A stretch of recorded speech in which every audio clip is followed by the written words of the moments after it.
오늘도 말씀을 사모하여 오후 예배에 오신 여러분들을 축복합니다. 옆에 분을 보시고 인내하는 성도가 됩시다 라고 인사를 하시기 바랍니다. 이 시간 복된 인내라는 제목으로 함께 말씀을 나누고자 합니다. 우리가 살아가는 이 시대에 일반적으로 인정되는 지혜를 따라 말하자면 진짜 지도자는 일이 잘 돌아갈 때 다른 사람들을 칭찬하고 일이 잘 안 풀릴 때는 자신을 탓한다고 말합니다. 하지만 실제로 우리는 그와는 정반대로 말합니다. 경영자들은 나는 우리 사원들에게 동기를 부여하지 못한 것 같다라고 말하기보다는 우리 회사 직원들은 동기부여가 안 되어 있어 라고 말하며, 또한 목사들도 난 성도들을 효과적으로 세우고 훈련시키지 못했어 라고 말하기보다는 우리 교회 성도들은 헌신이 안 되어 있어 라고 말한다는 것입니다. 또한 우리는 불우한 일에 대해서는 다른 사람들에게 화를 내고 비난을 가하며 성공은 우리 자신의 공으로 돌리는 경향이 있는데, 이러한 것은 인생의 시련에 제대로 반응하기 위해서 고쳐야 할 것 중 하나라는 것입니다. 야고보서 1장에 보면 믿음의 시련 안에서 기뻐하라 라는 말로서 시작이 됩니다. 이는 시련을 통하여 성숙함으로 나아가기 때문이며, 그렇게 나아가기 위해서는 믿음과 지혜가 필요하다고 말합니다. 그리고 본문에서는 야고보는 시험과 실패라는 현상을 우리가 어떻게 이해해야 하는지를 말해주는데, 이에 대하여 속지 말라 너희가 알지니 라고 말하므로 우리가 시험을 바로 이해하기 위해서는 몇 가지 알아야 할 것을 말씀하고 있습니다. 사랑하는 성도 여러분, 오늘 우리에게 주시는 말씀을 통하여 과연 내가 살아온 인생이 어떠한지를 돌아보고 참으로 복된 인생의 삶을 살아가는 저와 여러분들이 되시기를 바랍니다. 야고보는 본문을 시작하면서 12절에 말씀합니다. 다 같이 한번 11절 말씀 읽어보겠습니다. 시험을 참는 자는 복이 있나니 이는 시련을 견디어낸 자가 주께서 자기를 사랑하는 자들에게 약속하신 생명의 면류관을 얻을 것이기 때문이라. 여기서 우리가 시험을 참는 자가 복이 있다고 말할 때 다른 성경에서 나타난 본문을 생각해 볼 수가 있습니다. 시편 1편은 하나님을 사랑하는 자가 열매를 맺고 복을 받는 자이며, 한편 악한 자는 멸망한다고 말씀하고 있습니다. 그리고 마태복음에서는 심령이 가난하고 의에 줄인 자가 복이 있다고 말하는데, 이 의에 줄인 주님의 제자들이 복받는 자들이다 라고 말을 하며 하나님의 나라가 그들의 것이며 그들이 배부를 것이라고 말씀하고 있습니다. 우리는 일반적으로 복이 있다고 생각할 때 이를 행복한이라는 의미로 생각할 때가 많이 있습니다. 그러나 성경에서 말하는 복은 행복을 염두에 두고 있는 것이 아니라는 것입니다. 즉, 복이 있다는 것은 우리가 생활하는 가운데 풍족한 식사와 문화를 즐기며 즐거운 웃음 등의 덧없는 쾌락을 생각하는 것이 아니라, 이는 하나님으로부터 오는 기쁨을 말하는 것으로 핍박과 시련에도 불구하고 계속 지속된다는 것입니다. 그리고 야고보는 시련들이 주는 유익에 대하여 말씀하기를 우리가 참고 견디면 그 시험이 우리를 강하게 하며 인내와 성숙함을 더하게 한다는 것이며, 시련의 최종의 결과는 본문의 말씀과 같이 우리가 생명의 면류관을 받게 된다는 것입니다. 당시 헬라 도시에서는 영웅이나 어떤 큰 일을 이룬 사람들에게 공의를 표하거나 지위를 보상하기 위해서 그들에게 면류관을 씌워 주었습니다. 그리고 성경에 나타난 면류관을 보면 화려하고 금으로 된 것으로, 그것은 영광과 영예를 나타낸과 함께 하나님의 기쁨과 하나님의 상, 하나님이 주시는 아름다움을 표현하며 하나님이 바라시는 덕과 그분의 구원에 수반되는 복과 연결이 되고 있습니다. 그런데 이 가운데 우리가 주의해야 할 것은 이처럼 화려하고 영광스러운 면류관을 받기 위해 우리가 어떤 특별한 행동을 한다면 우리는 이를 뭔가 잘못 이해한 것이라는 것입니다. 우리가 즉 얻고자 하는 상을 위해 선행을 한다면 우리는 누구를 섬기고 있는가라는 것입니다. 물론 성경에는 이따금 우리의 동기를 유발하기 위해서 상을 이용하기도 합니다. 그러나 우리가 섬기는 주된 동기는 하나님과 이웃에 대한 사랑이 되어야 한다는 것입니다. 요즘에는 이런 말을 잘 하지 않지만 제가 어린 시절에는 성도들이 이따금 하늘에서 어떤 특정한 면류관을 받고 싶다는 말들을 하였습니다. 그래서 어떤 성도님은 나는 금으로 된 면류관을 받았으면 좋겠다. 또 어떤 성도는 은으로 된 면류관을 받았으면 좋겠다. 또 어떤 성도는 다른 사람을 향하여 니는 그거 못 받아. 내가 봤을 때 니는 개털 모자나 쓰지 않을까 생각된다라는 말을 하기도 하였습니다. 그러나 이러한 생각은 잘못 이해한 것입니다. 왜냐하면 우리는 하나님께서 마지막 날 성도들에게 나누어 주실 몇 개 안 되는 면류관을 받기 위해서 서로 간에 경쟁하는 것이 아니기 때문입니다. 예수님께서는 모든 믿는 사람들이 생명의 면류관을 받도록 하시기 위하여 가시 면류관을 쓰셨으며 우리가 생명의 면류관을 받게 되는 것은 우리의 공로가 아니라 오직 하나님의 은혜라는 것입니다. 따라서 주님이 주시는 면류관은 물질로 만든 문자적인 면류관이 아니라 면류관을 받는다는 것은 하나님의 의 그 자체를 받는다는 것입니다. 따라서 우리가 야고보서 1장 12절을 다시 읽으면 우리가 시련을 견디는 것과 하나님을 사랑하는 것에 의해서 생명의 면류관을 받는다는 것을 알게 되는 것입니다. 왜냐하면 시험을 참는 자는 복이 있나니 이 시련을 견뎌낸 자가 주께서 자기를 사랑하는 자들에게 약속하신 생명의 면류관을 얻을 것이기 때문입니다. 성도 여러분, 우리가 인내하는 것은 의무를 다하고 상을 많이 받으려고 결단 때문이 아니라 바로 하나님에 대한 사랑 때문인 것입니다. 사랑은 힘들 때나 편할 때와 상관없이 결혼한 부부와 부모, 친구를 위한 동기인 것입니다. 저도 결혼 후 처음 가정을 이루면서 서로 간에 맞지 않는 것으로 인해서 많이 싸웠습니다. 저도 힘들었지만 저희 아내도 많이 아마 힘들었습니다. 그리고 때로는 서로 기대하는 모습에 미치지 못하거나 맞지 않는 부분으로 인해서 힘들어하기도 합니다. 이러한 것은 부부뿐만 아니라 부모와 자녀 그리고 친구들과 이웃 간에도 그러하다는 것입니다. 그런데 그럼에도 불구하고 지금까지 온 것은 바로 사랑 때문인 것입니다. 성도 여러분, 사랑한다는 것, 이것은 그냥 내가 좋아하니 이것을 유지해 나가겠다는 것이 아닙니다. 사랑이 단순히 좋아하는 것뿐이라면 그것이 싫어지면 그 관계는 깨어지는 것입니다. 사랑은 관계 속에서 문제가 생기고 다툼이 있고 고난이 있다 할지라도 그 가운데 인내하고 참고 견딘다는 것입니다. 하나님은 죄인인 우리를 먼저 사랑하시고 자신을 사랑하는 자들에게 생명을 주시기로 약속하셨습니다. 하나님은 사랑이 많으시며 우리가 그에 대한 보답으로 그분을 사랑하라고 말씀하시며 나를 사랑하고 내 계명을 지키라고 말씀하십니다. 이 명령은 우리가 시련을 받는 동안에도 참고 견디며 계속 하나님을 사랑하라는 것입니다. 위대한 중세 사상가 클레르보 베르나르는 하나님의 사랑에 대하여 이런 말을 하였습니다. 우리가 하나님을 순종하기 위해 보상을 요구한다면 우리는 하나님을 사랑하기보다 보상을 사랑하는 것이다. 하나님을 사랑하는 영혼은 자신이 사랑하는 하나님 외에 다른 어떤 보상도 추구하지 않는다. 그 사람이 다른 어떤 것을 요구한다면 그것은 분명 하나님이 아닌 다른 것에 대한 사랑일 것이다.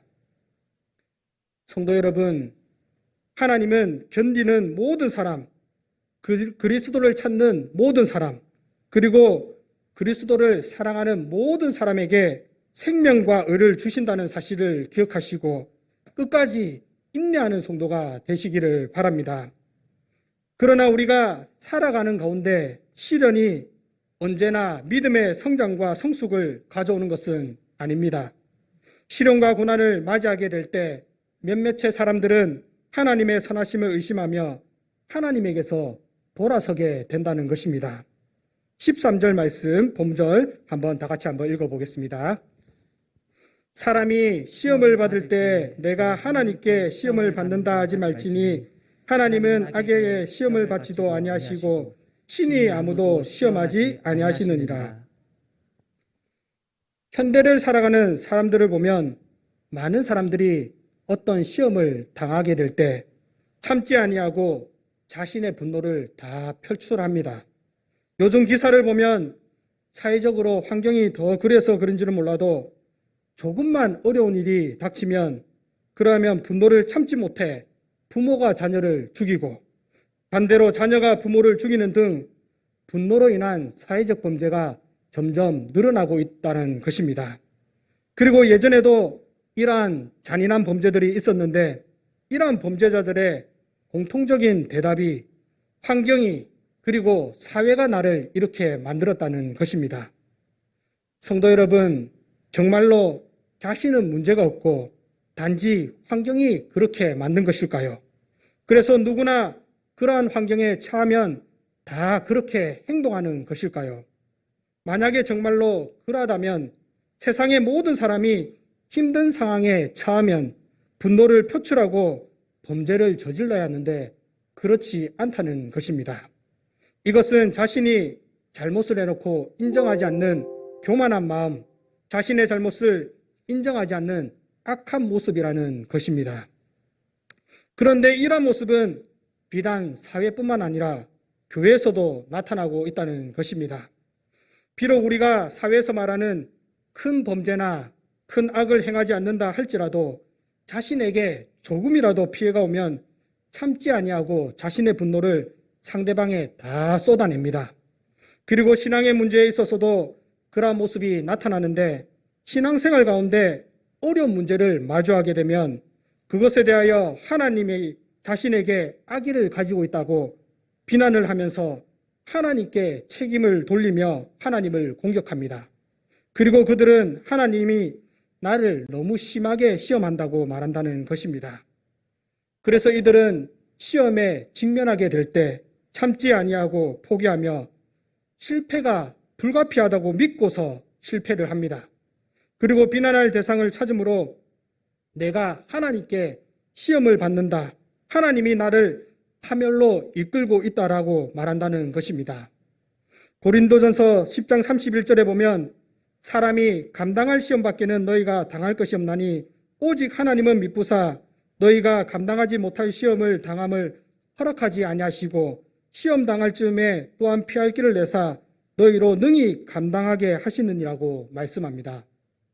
성도 여러분, 하나님은 절대로 어떤 사람을 지목해서 불가능한 시험, 그들이 실패할 수밖에 없는 시험을 받게 하지 않으시며 사람들이 죄를 짓도록 부추기지 않으시며 또한 악을 행하려는 시험도 받지 않으십니다. 물론 하나님은 하나님의 자신의 백성을 시험하시는데 창세기 22장에 보면 하나님이 아브라함에게 그의 자녀 이삭을 제물로 바치라고 하셨을 때 그를 시험하셨다고 말씀합니다. 그러나 이는 하나님께서 아브라함이 범죄하도록 시험하신 것이 아니라 하나님이 아브라함에게 믿음의 진정성을 보일 기회를 주셨다는 것입니다. 우리가 동일한 시험을 받는데 어떤 사람은 시험 안에서 견디고 강해지고 면류관을 받을 기회가 주어지며 또 어떤 사람은 유혹이 되어 넘어지게 된다는 것입니다. 우리가 본절에 나타난 시험이라는 명사의 단어 페이라조를 보면 시험, 시련, 유혹을 의미하며 13절에 나타난 시험이라는 동사의 단어 페이라조 또한 시험하다, 유혹하다라고 번역을 할 수가 있습니다. 이는 저자가 어떤 것에 염두에 두고 있는지 전후 문맥에 따라 결정이 되는 것으로 이는 사람들이 자신을 입증하도록 하는 시험이 될 수도 있고 사람들을 죄로 인도하는 유혹이 될 수도 있다는 것입니다. 그러면 같은 사건이 시험이 될 수도 유혹이 될 수도 있다면 하나님이 사람들을 유혹과 죄로 인도하시는가라는 의문을 우리가 가져볼 수 있지만 야고보는 이에 대하여 결단코 그렇지 않음을 말씀하고 있습니다. 14절 말씀 우리가 한번 다 같이 읽어보겠습니다. 오직 각 사람이 시험을 받는 것은 자기 욕심에 끌려 미혹됨이니. 우리가 신앙생활을 하는 가운데 원망과 불평과 비교와 질투가 일어나는 것은 무엇 때문일까요? 그것은 바로 우리의 욕심 때문인 것입니다. 본래 우리의 신분은 죄의 종으로서 이 세상을 괴로운 가운데 살다가 죽음 이후에는 영원한 지옥불에 떨어지는 것이 마땅한 인생인 것입니다. 그런데 그러한 인생 가운데 하나님의 은혜로 말미암아 구원을 받고 하나님의 백성이 되었는데 어느새 그 은혜는 다 잊어버리고 원망과 불평을 늘어놓으며 실패한 인생으로 살아간다는 것입니다. 그리고 또한 알면서도 주어진 현실을 바라보며 말씀을 외면하고 자신의 이익을 위해 정직보다는 거짓을 말하고 또한 자신의 유익을 위해 신앙을 헌신짝 버리듯이 처박아 버린다는 것입니다. 오늘날 사람들은 당하는 시험 가운데 참고 인내하는 사람에 대하여 좋게 보지 않습니다. 만약 그러한 사람이 있다면 생각이 없는 바보, 멍청이라고 보며 오히려 자신의 욕심을 위하여 무엇을 행할 때 참으로 자신의 앞길을 잘 열어가는 사람이라고 말한다는 것입니다. 지난주 기사에 보니 입술꾹 원생들 앞 시계 폭행 참아낸 관장님이라는 기사가 있었습니다. 태권도 수업을 마치고 차량 운행을 하던 관장님이 취객에게 묻지마 폭행을 당하였는데 태권도를 배우는 아이들 앞에서 같이 폭행을 하면 안 되겠다는 생각에 방어만 하면서 그냥 맞고만 있었습니다. 당시 이 관장은 얼굴을 집중적으로 7, 8대를 맞다 보니까 더 큰일이 날 것 같다 생각하여 방어를 하였는데 그 폭행으로 인해 얼굴과 입안이 찢어지며 상처를 입었고 두통도 있었다고 합니다. 그리고 그는 그 사건으로 인하여 심각한 트라우마가 생겼고 당시 우리 관장님은 왜 맞고만 있고 같이 안 때리느냐는 울먹거렸던 아이들 생각에 마음이 아프고 그 상황에 맞던 장면이 자꾸 생각나면서 참았던 게 과연 잘한 일일까라는 생각에 너무나 힘들었다고 토로를 하였습니다. 사랑하는 성도 여러분, 이처럼 세상 가운데서도 앞에 이루어질 생각을 하면서 인내하는 사람이 있는데 성도가 인내하지 아니하고 주어진 시험에 불평하며 원망한다는 것은 인생의 포기자밖에 되지 않는다는 것입니다. 만약 우리가 주어진 시련 속에서 우리의 욕심을 드러내게 된다면 그 욕심은 장성하여 사망으로 이끌게 된다는 것입니다. 15절 말씀 다 같이 한번 읽어보겠습니다. 욕심이 잉태한 즉 죄를 낳고 죄가 장성한 즉 사망을 낳느니라.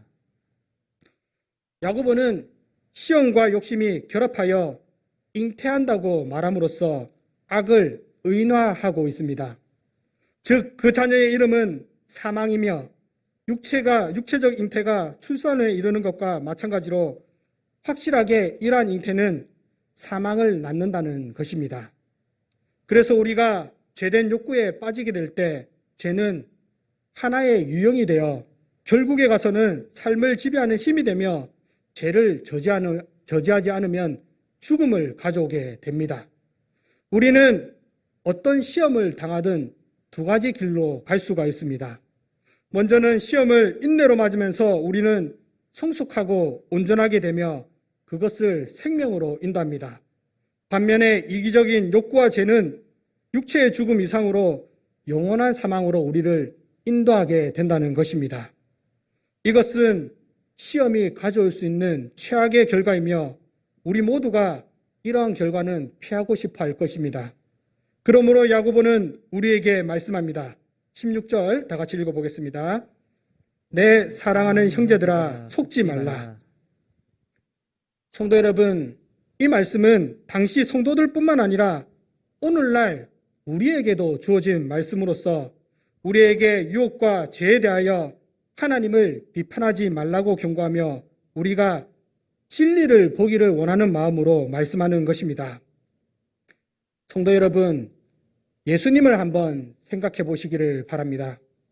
그는 본래 하나님의 본체이시나 자신을 낮추시고 종의 몸으로 이 땅에 오셨습니다.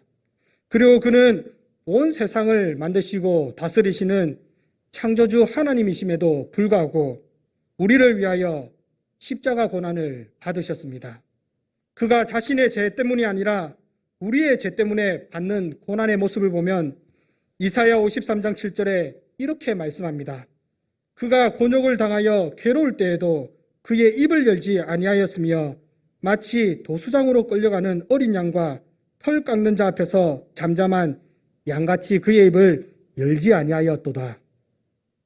사랑하는 성도 여러분, 우리가 무엇이 잘나서 하물며 창조주이시며 죄가 없으신 예수님도 고난 가운데 아무 입을 열지 않으시고 고난 가운데 인내로 참으셨는데 피조물인 우리가 그것도 자기 욕심에 이끌려 욕심과 유혹에 굴복하고 그 결과에 원망하며 불평하며 하나님을 비난한다는 것이 얼마나 어리석고 완악한 모습인 것입니까? 이처럼 우리는 죄 때문에 시험을 맞아 영적 사망으로 인도할 수가 있는데, 그러면 우리의 재성이 상 가운데 주어진 시험들을 실패하게 만든다면 우리는 그 실패를 어떻게 벗어날 수가 있는 것일까요? 17절과 18절 마지막 두 구절에 이러한 답을 제공합니다. 다 같이 한번 읽어보겠습니다. 온갖 좋은 은사와 온전한 선물이 다 위로부터 빛들의 아버지께로부터 내려오나니 그는 변함도 없으시고 회전하는 그림자도 없으시니라. 그가 그 피조물 중에 우리로 한 첫 열매가 되게 하시려고 자기의 뜻을 따라 진리의 말씀으로 우리를 낳으셨느니라. 야고보는 온갖 좋은 은사와 선물이 다 위로부터 내려온다고 말씀하면서 선물에 대해 두 개에 관련된 단어를 사용하는데, 우리는 이 구절을 온갖 좋은 선물과 온갖 기증품이 위로부터 내려오나니라고 번역을 할 수가 있는데, 여기서 야고보는 선물의 숫자가 아니라 선물의 원천을 강조하고 있습니다. 우리가 그 선물이 빛들의 아버지께로부터 내려온다고 할 때 그 빛은 정도에 따라 다릅니다. 해와 달의 경로가 변하고 구름은 빛들을 어둡게 하며 모든 덜 중요한 빛들은 변하기 쉽지만 하나님은 참된 빛으로서 그 안에 어둠이 전혀 없으며 변환도 회전하는 그림자도 없으신 분이시며 하나님의 선하심에는 변동도 변함도 없다라는 것입니다. 따라서 하나님은 불가능한 시험이 아니라 선한 선물을 우리에게 주시기에 우리는 시험이 덫이 아니라 선물로 보아야 한다는 것입니다. 하지만 우리가 막상 실생활에 들어가게 되어 시험을 겪게 되면 실제로 유혹에 굴복하며 실제로 우리를 덫에 걸리게 합니다. 우리는 인내하는 데 실패하며 우리 하나님에 대한 사랑을 계속 유지해 나가는데 실패를 한다는 것입니다. 그러면 이러한 우리의 실패들이 하나님의 계획을 좌절시키며 우리의 죄된 욕구가 절망적인 파멸로 이끄는가? 이는 그렇지 않다는 것입니다. 왜냐하면 우리에게는 소망이 있기 때문입니다. 소망에는 두 가지가 있는데, 첫째는 참된 성도가 시험에서 실패한다고 해도 그는 불완전하게 남아 여전히 하나님을 사랑한다는 것이며, 하나님은 이러한 우리의 약함을 아시며 또한 하나님이 변함없으신 것과 마찬가지로 우리는 변화될 수 있는 존재라는 사실을 아신다는 것입니다. 그리고 두 번째는 성도가 심판을 받아야 한다면 야고보는 2장 13절 하반절에 긍휼은 심판을 이기고 자랑하느니라고 말씀하며, 그리고 불신자가 시험에 실패한다 하더라도 하나님은 그 실패를 이용해서 불신자를 그리스도께로 인도하신다는 것입니다. 그래서 선지자들은 이것을 새 마음을 주는 것이라고 부르며 예수님은 그것을 위로부터 나는 것이라고 부르시며 바울은 그것을 새로운 피조물이라고 부릅니다. 그리고 야고보서 18절에는 그가 진리의 말씀으로 우리를 낳기로 하셨느니라고 말씀하는데 이는 그리스도의 복음 전파를 통해 하나님의 자녀들을 하나님의 피조물의 첫 열매로 만들어 주신다는 것입니다. 여기서 첫 열매는 구약의 제사 제도에서 나온 말로서 들과 양떼에서 나온 첫 소산을 말하며 첫 열매는 특히 하나님의 것입니다. 그리고 첫 열매는 가장 좋은 것만 드렸고 첫 열매를 드린다는 것은 하나님께서 한 해 동안 자신의 언약 백성에게 신실하셨다는 것을 매년 고백하는 것이었습니다.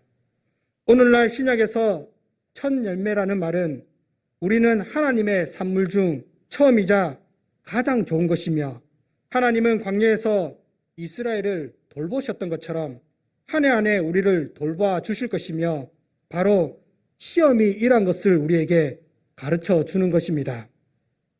사랑하는 성도 여러분, 이제 말씀을 맺고자 합니다. 우리가 인생을 살아가는데 실패할 때가 있습니다. 그러나 그러한 실패 가운데 우리는 원망하거나 불평하거나 좌절할 것이 아니라 더욱더 하나님을 의지하며 하나님께 자비를 구해야 할 것입니다. 성도 여러분, 실패 가운데서도 다시 일으키실 하나님을 바라보십시오. 하나님은 잿더미가 되어 아무것도 없는 가운데서도 일으키시며 새 일을 행하시는 분이십니다. 우리가 바닥을 치는 상황 속에서도 하나님의 사랑 안에 참고 견딜 때 무슨 일이 온다 할지라도 하나님은 우리에게 약속하신 생명의 면류관을 반드시 주신다는 사실을 기억하여서 당장 눈앞에 보이는 작은 이익을 위해 행할 것이 아니라 장차 우리에게 주어질 크고 영원한 것을 바라보며 인내함으로 하나님께서 인내하는 자에게 주시는 모든 복을 받아 누리는 성도가 되시기를 바랍니다. 다 같이 기도하겠습니다. 찬송과 존귀와 영광을 받으실